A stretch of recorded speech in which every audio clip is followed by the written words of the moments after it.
Welcome to Ranjita's videos. মোৰ মৰমৰ ছাত্ৰ ছাত্ৰী আজি মই তোমালোকৰ সমাজ বিজ্ঞান কিতাপৰ নৱম অধ্যায় জীৱিকা আৰু পৰস্পৰ নিৰ্ভৰশীলতা পাঠৰ প্ৰশ্নৰ উত্তৰ দিবলৈ ওলাইছো। তোমালোকে যদি মোৰ চেনেলত নতুনকৈ আহিছা চেনেল সাবস্ক্ৰাইব কৰি থৈ দিবা, নতুন ভিডিঅ নটিফিকেশন পাই থাকিবা। আজিৰ ভিডিঅ আৰম্ভ কৰো। অনুশীলনী চোৱা, একোটিকৈ বাক্যত উত্তৰ লিখা। ক, কৃষিজীৱী কাক বোলে? উত্তৰ লিখিবা, কৃষিৰ লগত জড়িত লোকসকলক কৃষিজীৱী বোলে। খ প্ৰশ্ন চোৱা, অসমৰ শুৱালকুছি কোনটো উদ্যোগৰ লগত জড়িত? উত্তৰ, অসমৰ শুৱালকুছি বয়নশিল্প উদ্যোগৰ লগত জড়িত। গ প্ৰশ্ন চোৱা, অসমৰ কিমান শতাংশ লোক কৃষি কাৰ্যৰ লগত জড়িত? উত্তৰ, অসমৰ 82% লোক কৃষি কাৰ্যৰ লগত জড়িত। প্ৰশ্ন চোৱা, পচন সাৰ কেনেকৈ প্ৰস্তুত কৰা হয়? উত্তৰ, গোবৰ, জাবৰ জোথৰ আদি পচাই পচন সাৰ প্ৰস্তুত কৰা হয়। টুন্দ্ৰা অঞ্চলত খেতি বাতি কিয় কৰিব পৰা নাযায়?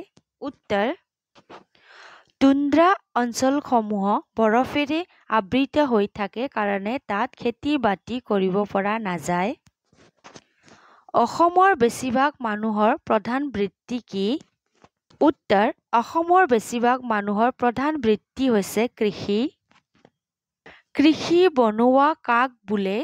উত্তৰ, খেতি পথাৰত বা বাগানবোৰত যিসকল লোকে দিন হাজিৰা বা দৈনিক মজুৰিৰ ভিত্তিত কাম কৰে তেনে লোকক কৃষি বনুৱা বোলে। সমাজৰ সেৱা কাৰ্যৰ লগত জড়িত দুটা বৃত্তিৰ নাম লিখা। উত্তৰ, সমাজৰ সেৱা কাৰ্যৰ লগত জড়িত দুটা বৃত্তিৰ নাম হৈছে ডাক্তৰ আৰু শিক্ষক। এতিয়া চোৱা, খালী ঠাই পূৰ কৰা। ক, আমাৰ ভাৰতবৰ্ষৰ বেছিভাগ মানুহৰ প্ৰধান জীৱিকা হৈছে? কত লিখিবা কৃষি। ঠিক আছে। খ চোৱা, গোবৰ জাবৰ জোথৰ আদি পচাই সাৰ প্ৰস্তুত কৰা হয়। আমি অলপ আগত প্ৰশ্নৰ উত্তৰত পাইছিলো। উত্তৰত লিখিবা তোমালোকে পচন লিখিবা। ঠিক আছে, পচন সাৰ প্ৰস্তুত কৰা হয়। গ চোৱা, ভাৰতৰ বয়ন উদ্যোগসমূহত প্ৰয়োজনতকৈ লোক জড়িত হৈ আছে। উত্তৰ, অধিক। গত অধিক লিখিবা। ঠিক আছে। ঘ চোৱা, খেতি পথাৰত নতুন নতুন বৈজ্ঞানিক পদ্ধতি প্ৰয়োগৰ ফলত উৎপাদনৰ পৰিমাণ পাইছে। উত্তৰ, বৃদ্ধি পাইছে। ঠিক আছে। আজিকালি খেতি পথাৰত শ্ৰমৰ প্ৰয়োজন কমি আহিছে। উত্তৰ, শাৰীৰিক। ঠিক আছে, তোমালোকে নিজৰ উত্তৰ বহীত লিখি থৈ দিবা। এতিয়া আলোচনা কৰো ৩ তলৰ বাক্যবোৰ শুদ্ধ নে অশুদ্ধ লিখা। ক, ভাৰতবৰ্ষৰ 70% লোক কৃষিজীৱী। শুদ্ধ। খ, খেতি পথাৰসমূহত উন্নত আধুনিক যন্ত্ৰ পাতিৰ ব্যৱহাৰ কৰাৰ ফলত উৎপাদন হ্ৰাস পাইছে। অশুদ্ধ। কম পৰিমাণৰ মাটিত খেতিয়কে নাঙলেৰে মাটি চহ কৰে। শুদ্ধ। টুন্দ্ৰা অঞ্চলৰ লোকসকলৰ প্ৰধান জীৱিকা হৈছে চিকাৰ কৰা। শুদ্ধ। উদ্যোগসমূহত দৈনিক মজুৰিৰ ভিত্তিত কাম কৰা লোকক কৃষি বনুৱা বোলে। অশুদ্ধ। ঠিক আছে। এতিয়া আমি আলোচনা কৰো ৪ চোৱা, ক অংশৰ লগত খ অংশ মিলোৱা। ক অংশ খ অংশ দিয়া হৈছে, আমি মিলাই লিখিব লাগিব। ঠিক আছে। ক চোৱা, ভাৰতবৰ্ষ এখন কৃষি প্ৰধান দেশ। ট্ৰেক্টৰ, পাৱাৰ টিলাৰ আদি বেছি পৰিমাণৰ মাটি চহাবলৈ ব্যৱহাৰ কৰা হয়। বাৰিষা কালত খেতিয়কসকলে খেতি পথাৰত ব্যস্ত হৈ পৰে। শুৱালকুছি বয়নশিল্পৰ লগত জড়িত অঞ্চল। শিক্ষকসকল সমাজৰ সেৱা কাৰ্যৰ লগত জড়িত হৈ থাকে। মৰুভূমি অঞ্চলৰ লোকসকলে খেজুৰ, উটৰ গাখীৰ, মাংস আদি খাদ্য খাই জীয়াই থাকে। তোমালোকেও নিজৰ উত্তৰ বহীত লিখি থৈ দিবা। এতিয়া আমি আলোচনা কৰো ৫ চমু উত্তৰ লিখা।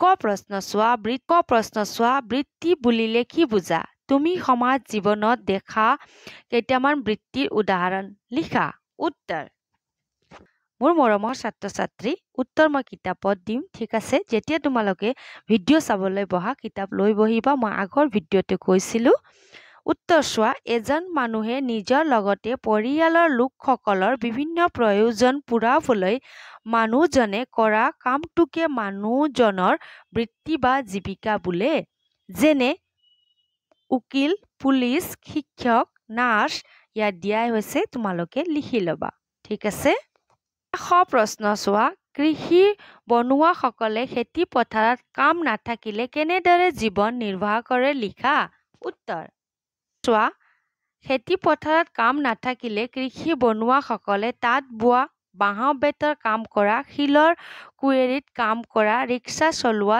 তামোল নাৰিকলৰ ব্যৱসায় কৰা আদি বিভিন্ন কাম কৰি জীৱিকা নিৰ্বাহ কৰে তোমালোকেও লিখি ল'বা প্ৰশ্ন চোৱা সাগৰৰ পাৰৰ লোকসকলৰ বৃত্তি কেনে ধৰণৰ হয় লিখা উত্তৰ মাছ ধৰা জাল বোৱা নাও বা জাহাজ নিৰ্মাণ কৰা আদি তোমালোকেও লিখি ল'বা এতিয়া চোৱা কৃষি কাৰ্যত বৈজ্ঞানিক পদ্ধতি ব্যৱহাৰৰ ফলত হোৱা সুবিধাবোৰ লিখা উত্তৰ চোৱা নতুন বৈজ্ঞানিক পদ্ধতিৰে খেতি কৰিবলৈ আৰম্ভ কৰাৰ লগে লগে শস্যৰ উৎপাদনৰ হাৰ আৰু উৎপাদিত শস্যৰ মান বৃদ্ধি পাইছে ইয়াৰ লগতে উৎপাদন ক্ষেত্ৰত সময় আৰু মানৱ দেহৰ শ্ৰম শক্তি খৰচৰ পৰিমাণ হ্ৰাস পাইছে তোমালোকে লিখি ল'বা মানুহৰ বৃত্তি বা জীৱিকা ভিন্ন হোৱাৰ কাৰণবোৰ কি উত্তৰ চোৱা প্ৰাকৃতিক পৰিৱেশ ঠাই এখনৰ ভৌগোলিক অৱস্থান জলবায়ুৰ প্ৰভাৱ আদি প্ৰাকৃতিক উপাদানৰ বাবে বিভিন্ন ঠাইৰ মানুহৰ জীৱন নিৰ্বাহ প্ৰণালী বা জীৱিকা বিভিন্ন হয় টুন্দ্ৰা অঞ্চলৰ মানুহৰ প্ৰধান জীৱিকা কি উত্তৰ লিখিবা টুন্দ্ৰা অঞ্চলসমূহ বৰফেৰে আবৃত হৈ থাকে বাবে তাত খেতি বাতি কৰিব পৰা নাযায় সেই ঠাইৰ লোকসকলে চিকাৰ কৰিয়েই জীৱিকা নিৰ্বাহ কৰে মৰুভূমি অঞ্চলৰ মানুহৰ খাদ্য কেনে ধৰণৰ হয় লিখা উত্তৰ শুকান মৰুভূমি অঞ্চলৰ লোকসকলে খেজুৰৰ পৰা তৈয়াৰী খাদ্য উটৰ গাখীৰ মাংস আদি খাই জীয়াই থাকে মৰুভূমি অঞ্চলৰ মানুহে কিদৰে জীৱিকা নিৰ্বাহ কৰে লিখা উত্তৰ সাপ ধৰা সাপৰ খেল আদি দেখুৱাৰ লগতে বিভিন্ন মণিহাৰী বস্তুৰ ব্যৱসায় কৰিও এই অঞ্চলৰ লোকে জীৱিকা নিৰ্বাহ কৰে এতিয়া আমি আলোচনা কৰো চমু টোকা লিখা অসমৰ ভৈয়ামৰ কৃষি উত্তৰ চাবা কিতাপতে মই দেখাই দিম ঠিক আছে উত্তৰ কিতাপত চাবা চাই লোৱা ইয়াত আছে 6 অসমৰ ভৈয়াম অঞ্চলৰ মাটি অসমৰ পৰা লিখি নেক্সট পেজত আহি দুটা শাৰী লিখি ল'বা আৰু তলত চোৱা আৰু লোক জড়িত হৈ থাকে ইয়ালৈকে লিখি ল'বা ঠিক আছে এতিয়া চোৱা অসমৰ বয়ন উদ্যোগ উত্তৰ কিতাপত চোৱা লিখিবা অসম ইয়াৰ পৰা ইয়ালৈকে লিখিবা ঠিক আছে 6ৰ উত্তৰ এতিয়া চোৱা উদ্যোগৰ পৰস্পৰ নিৰ্ভৰশীলতা উত্তৰ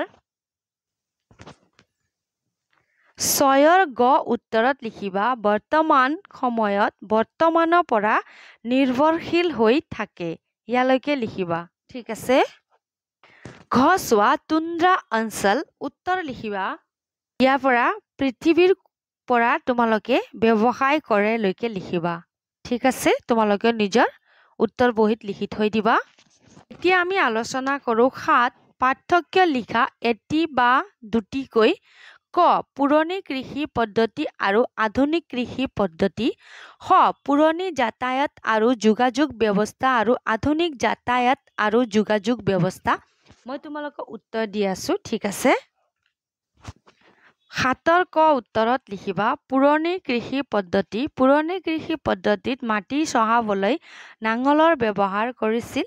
আধুনিক কৃষি পদ্ধতি। আধুনিক কৃষি পদ্ধতিত মাটি চহাবৰ কাৰণে ট্ৰেক্টৰ, পাৱাৰ টিলাৰ আদি ব্যৱহাৰ কৰা হয়। খ উত্তৰ চোৱা পুৰণি যাতায়াত আৰু যোগাযোগ ব্যৱস্থা। পুৰণি যাতায়াত ব্যৱস্থাত গৰু গাড়ী, ঘোঁৰা গাড়ী, উট ইত্যাদি ব্যৱহাৰ কৰা হৈছিল। যোগাযোগ ব্যৱস্থাত চিঠি পত্ৰ ইত্যাদিৰ ব্যৱহাৰ কৰা হৈছিল। আধুনিক যাতায়াত আৰু যোগাযোগ ব্যৱস্থা। আধুনিক যাতায়াত ব্যৱস্থাত চাইকেল, বাইক, গাড়ী, ৰেল, বিমান, পানী জাহাজ ইত্যাদি ব্যৱহাৰ কৰা হয় আৰু আধুনিক যোগাযোগ ব্যৱস্থাত মোবাইল ফোন, টেলিফোন, ইমেইল ইত্যাদি ব্যৱহাৰ কৰা হয়। তোমালোকে নিজৰ উত্তৰ বহীত লিখি থৈ দিবা। আশা ৰাখিছোঁ মোৰ মৰমৰ ছাত্ৰ ছাত্ৰী আজি ভিডিঅ' তোমালোকে বুজি পাইছা বুলি। যেতিয়া ভিডিঅ' চাবলৈ বহা কিতাপ লৈ বহিবা। মই কিছুমান উত্তৰ কিতাপতে দিওঁ আৰু লগতে মোৰ হাতৰ আখৰ বানান বুজি নাপালে কিতাপত মিলাই লিখিবা। ঠিক আছে, আকৌ লগ পাম আমি নতুন ভিডিঅ'ত। নতুনকৈ আহিছে যদি চেনেল ছাবস্ক্ৰাইব কৰি থৈ দিব। নতুন ভিডিঅ' নটিফিকেশ্যন পাই থাকিব। আজিৰ কাৰণে ধন্যবাদ।